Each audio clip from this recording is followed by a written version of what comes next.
नमस्कार, मैं हूं पूजा सिंह और आप देख रहे हैं हमारा अपना उत्तराखंड का ये खास बुलेटिन। चलिए बुलेटिन की शुरुआत करेंगे आज की कुछ खास बड़ी खबरों के साथ। तो वहीं सीएम पुष्कर सिंह धामी खटीमा पहुंचे, जहां पहुंच वो पूजा अर्चना कर रहे। चलिए आपको दिखाते हैं सीएम पुष्कर सिंह धामी खटीमा पहुंचे।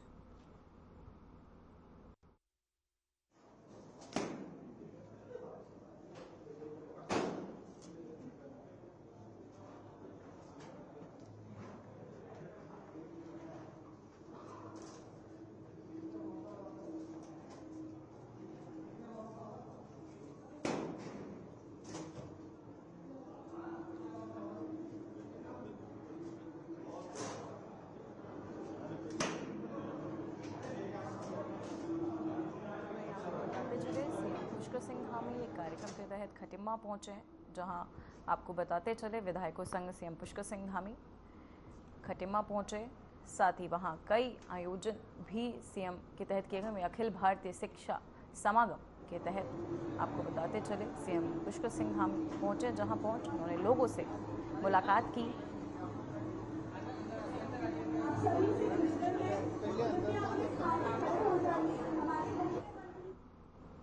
तो वहीं अखिल भारतीय समागम शिक्षा समागम में सीएम पुष्कर सिंह धामी ने शिरकत की। साथ ही वहां पहुंचो क्या कुछ कह रहे, आइए आपको सुनाते हैं।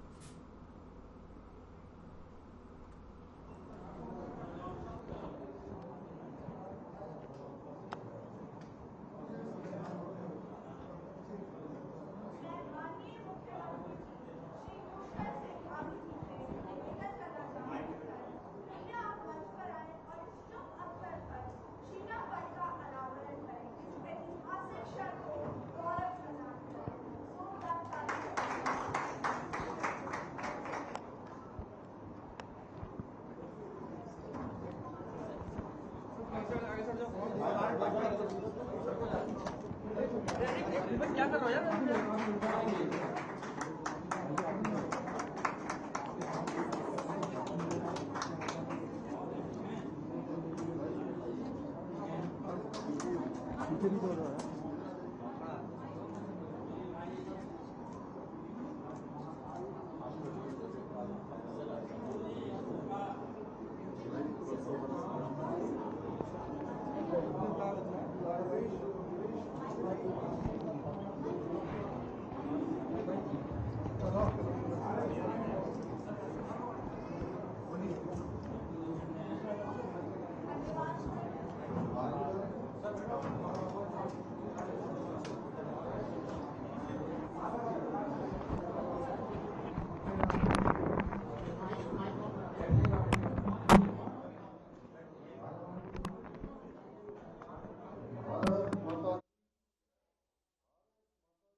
खटीमा में केंद्रीय विद्यालय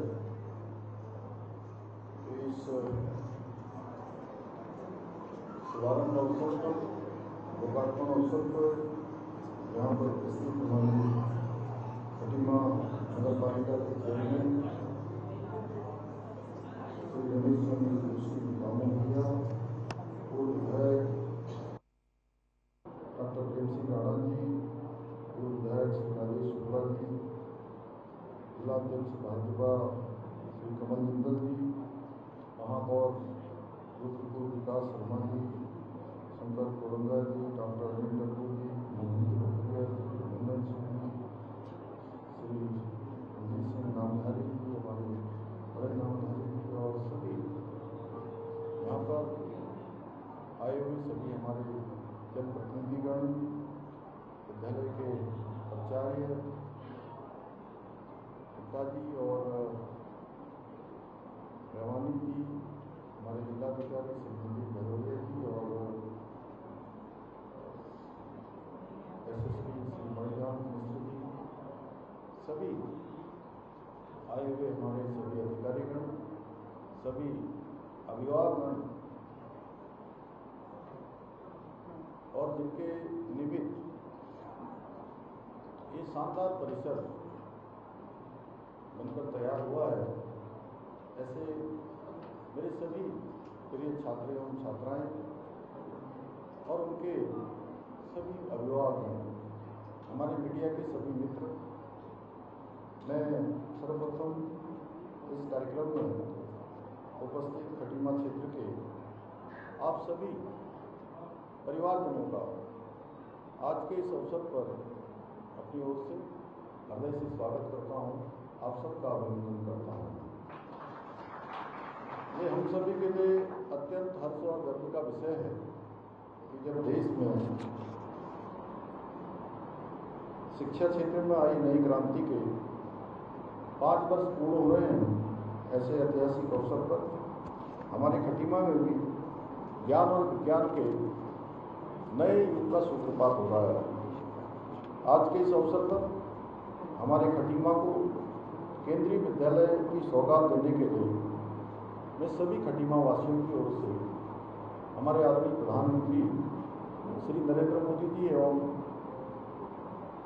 शिक्षा मंत्री श्री धर्मेंद्र प्रधान जी का हृदय तल से आभार व्यक्त करता हूँ।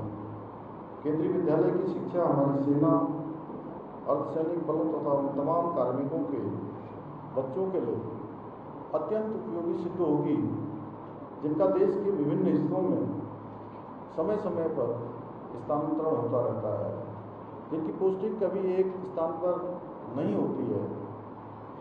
यदि मेरे छात्र जीवन के दौरान भी खटीमा में केंद्रीय विद्यालय होता तो शायद मैं भी किसी विद्यालय का छात्र होता और मुझे भी शिक्षा के लिए बाहर नहीं जाना पड़ता। और इसलिए विधायक रहते हुए मैंने खटीमा में केंद्रीय विद्यालय की स्थापना हेतु हर संभव प्रयास किए। अनेक बार ये प्रयास पहाड़ जैसे लगते थे और मैं आप सबको ये जरूर बताना चाहता हूँ कि जब मैं केंद्रीय विद्यालय के लिए मैंने 2014 में जब आदरणीय प्रधानमंत्री श्री नरेंद्र मोदी जी देश के प्रधानमंत्री बने तो मैंने तब से प्रयास किया। तो बहुत बार मुझे लोग मजाक में कहते थे कि यहाँ खटीमा में केंद्रीय विद्यालय कैसे खुल सकता है। मेरे बहुत सारे मित्र हैं जो प्रशासनिक सेवाओं में देश और प्रदेश के अंदर सेवाएं दे रहे हैं, उनसे भी जब मेरी बात होती थी तो कहते थे कि केंद्रीय कर्मचारियों का इतना अंश वहाँ पर होना चाहिए, इतनी सारी फॉर्मेलिटीज होनी चाहिए पूरी, और वो खटीमा में पूरी नहीं होती है। भाइयों बहनों, मुश्किल था यहाँ पर ज़मीन मिलना भी बहुत मुश्किल काम होता था।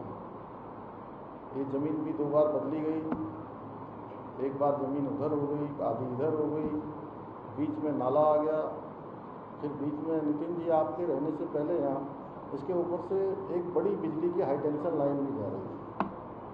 अब हाई टेंशन लाइन को शिफ्ट करना, उसका भी एक बड़ा बजट था। उसके बाद एक ज़मीन हमने जो पहले यहाँ पर चिन्हित की थी, वो ज़मीन यहाँ पर मत्स्य विभाग को आवंटित हो गई।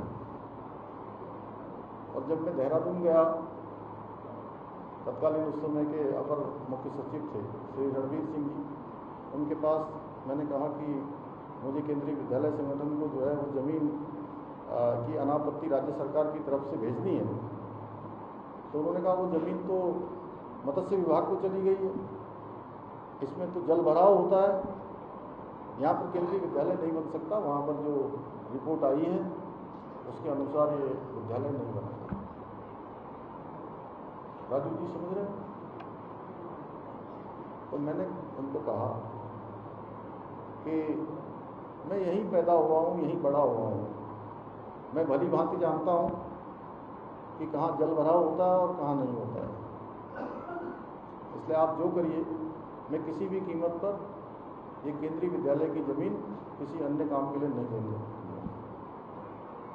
और उसके लिए मुझे कुछ भी करना पड़ेगा। शुक्ला जी आप भी हमारे साथ थे, लेकिन आप उस दिन नहीं थे। मेरे 2 अन्य मित्र थे जो हरिद्वार वाले, दोनों विधायकगण थे, हम 3 लोग गए थे और मैंने कहा कि आपको ये आदेश बदलना पड़ेगा। अंततः ये आदेश बदला, केंद्रीय विद्यालय के लिए ज़मीन आवंटित हुई और फिर बाद में मैंने मुख्यमंत्री की समीक्षा में जो मेरे से पहले वाले मुख्यमंत्री थे, मैं मैं उस समय सामान्य यहाँ का विधायक था, इस क्षेत्र की जनता ने मुझे चुना था, और उसमें समीक्षा बैठक में मैंने तय करवाया कि निःशुल्क रूप से केंद्रीय विद्यालय की ज़मीन जो चिन्हित की गई है वो निःशुल्क रूप से केंद्रीय विद्यालय संगठन को स्थानांतरित की जाए। उसका आदेश हुआ और इसका मार्ग प्रशस्त हुआ कि विद्यालय बनने का, लेकिन उसके बाद भी भारत सरकार में अनेक औपचारिकताएं होती हैं और उस समय के यहाँ के सांसद आदमी कोश्यारी जी, उनका भी बहुत बड़ा योगदान था। उनको लगातार हम कहते थे कि आप जो है इसको भारत सरकार में आप इसकी जल्दी से जल्दी पैरवी करिए और हमको जो है यहाँ पर स्वीकृति दिलाइए। 2019 में भारत सरकार की कैबिनेट में खटीमा समेत कुछ विद्यालयों को स्वीकृति प्राप्त हुई, उसमें से हमारे खटीमा का भी नंबर आया। और मैं इसमें अगर बोलूँगा तो मैं कई घंटों तक बोल सकता हूँ। ये सामान्य काम नहीं है यहाँ पर केंद्रीय विद्यालय खुलना, मैं इतना आप सबसे कहना चाहता हूँ। इसके लिए मैं 1 घंटे तक बोल सकता हूँ। इतनी सारी जगह पर मैं गया, इतने सारे दफ्तरों के मैंने चक्कर लगाए, मैं सच बता रहा हूँ। लेकिन मेरा सपना था, बचपन से सपना था, जब मैं बाहर जाता था देखता था कि अनेक स्थानों पर रुद्रपुर, काशीपुर, हल्द्वानी, देहरादून, ऐसे स्थानों पर बड़ी बड़ी बिल्डिंगें दिखाई देती हैं, बड़े बड़े इंस्टीट्यूशन दिखाई देते हैं, स्कूल कॉलेज बड़े बड़े हैं। ये मेरे खटीमा में भी होना चाहिए। तो इसके साथ साथ आज मुझे बहुत प्रसन्नता हो रही है जब मैं देख रहा हूँ, मैं पिछले ब्रेक के बाद खबरों में एक बार फिर से आपका स्वागत है। तो वहीं उत्तराखंड में विश्व बाघ दिवस पर मुख्यमंत्री पुष्कर सिंह धामी ने वन्य जीवों के संरक्षण का विशेष संदेश दिया है। उन्होंने ट्वीट करते हुए कहा कि प्रदेश सरकार सतत प्रयासों से यहां बाघों की संख्या में तेजी से वृद्धि हुई है, जिससे उत्तराखंड देश में बाघ संरक्षण के मामले में अग्रणी बन चुका है। वहीं धामी ने सभी नागरिकों से अपील की है कि वे वन्य जीवों, खासकर बाघों के संरक्षण के लिए सक्रिय भूमिका निभाएं और स्वस्थ परिस्थितियों पर तंत्र के निर्माण में अपना योगदान जरूर दें।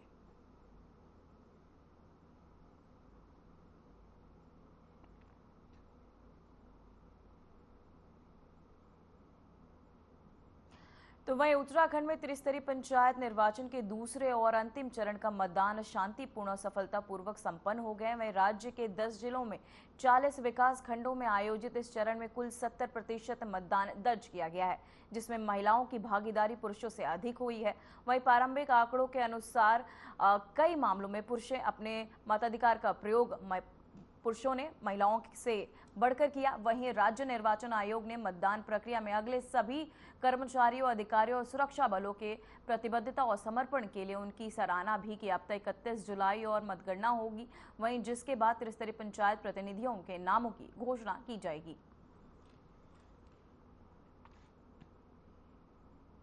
तो वहीं खबर हल्द्वानी से, जहां रामनगर के बिरजू मायला में पुलिस ने रामपुर रोड हाईवे से गिरफ्तार कर लिया। वहीं खुद को पत्रकार बताकर अब वो सोशल मीडिया पर भ्रामक और भड़काऊ पोस्ट किया करता था। बिरजू पर अभद्रता, अवैध वसूली, जान से मारने की धमकी और छेड़छाड़ जैसे गंभीर आरोप है। 3 अलग अलग FIR में उससे नामजद किया गया। आरोप है कि वह पत्रकारिता के आड़ में लोगों को धमकाकर पैसे वसूलता और झूठे आरोप लगाकर बदनाम किया करता था।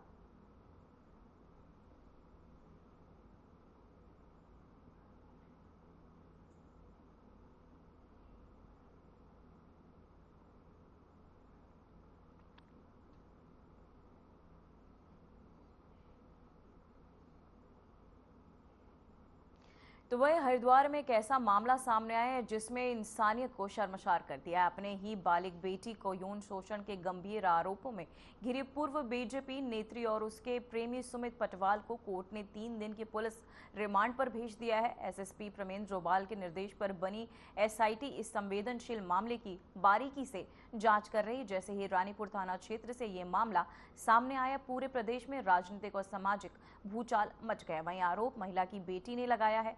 SP सिटी पंकज गरौला के नेतृत्व में पुलिस कार्यवाही लगातार जारी है।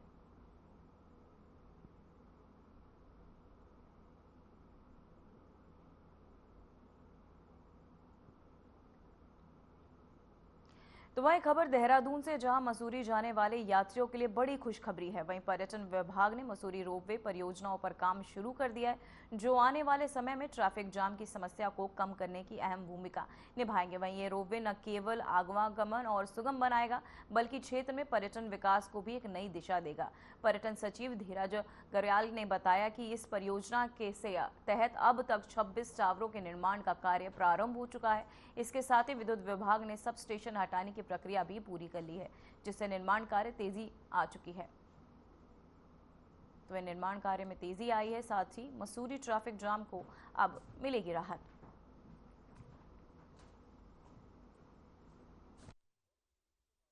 अब इसमें देखिए, मसूरी में टूरिज्म को प्रमोट करने के लिए जो योजना स्वीकृत हुई है आपकी, देहरादून से लेकर मसूरी तक की जो रोपवे की योजना स्वीकृत हुई है, उसमें कोई डाउट नहीं है कि इससे टूरिज्म तो प्रमोट होगा ही होगा। लेकिन जो ट्रैफिक का जो कंजेशन आप देखते हैं देहरादून से लेकर मसूरी का, खासकर समर्स में, देखिए ये नहीं कहा जा सकता कि साल भर मसूरी में ट्रैफिक जाम रहता है। केवल उन महीनों में बहुत ज़्यादा ट्रैफिक जाम की स्थिति रहती है जब बच्चों की छुट्टियां होती हैं, या जून के बाद, जून और जुलाई के बीच में, मई जून जुलाई के बीच में, उस समय वाकई में उससे काफ़ी निजात मिलने की संभावना है। और इस योजना में के अंतर्गत लगभग 26 टावर हमारे लगने थे, और उसमें से 26 के 26 टावर्स में हमारा काम शुरू हो चुका है, और उसमें साइमल्टेनियसली। तो वही खबर टिहरी से, जहां गढ़वाल में गंगा नदी का जल स्तर लगातार बढ़ता जा रहा है। वहीं टिहरी और श्रीनगर डैम में से पानी छोड़े जाने के बाद नदी का बहाव और तेज हो गया है, जिससे निचले इलाकों में खतरा और भी बढ़ गया। प्रशासन ने एहतियात के तौर पर घाटों पर सुरक्षा बढ़ा दी और लोगों से सतर्क रहने की अपील की। वहीं साई घाट, जानकी सेतु, राम झूला, भरत घाट, हनुमान घाट जैसे सभी प्रमुख घाटों पर जल पुलिस और एसडीआरएफ की टीमें अलर्ट मोड पर तैनात है। वहीं लगातार लाउड स्पीकर से ये आपको बताते अनाउंसमेंट किया जा रहा है कि कोई भी व्यक्ति अनावश्यक रूप से गंगा में प्रवेश न करे। वहीं एसपी टिहरी आयुष अग्रवाल ने जानकारी दी कि मुनिकीर्ति थाना क्षेत्र के सभी घाटों पर चौकसी और निगरानी बढ़ा दी गई है।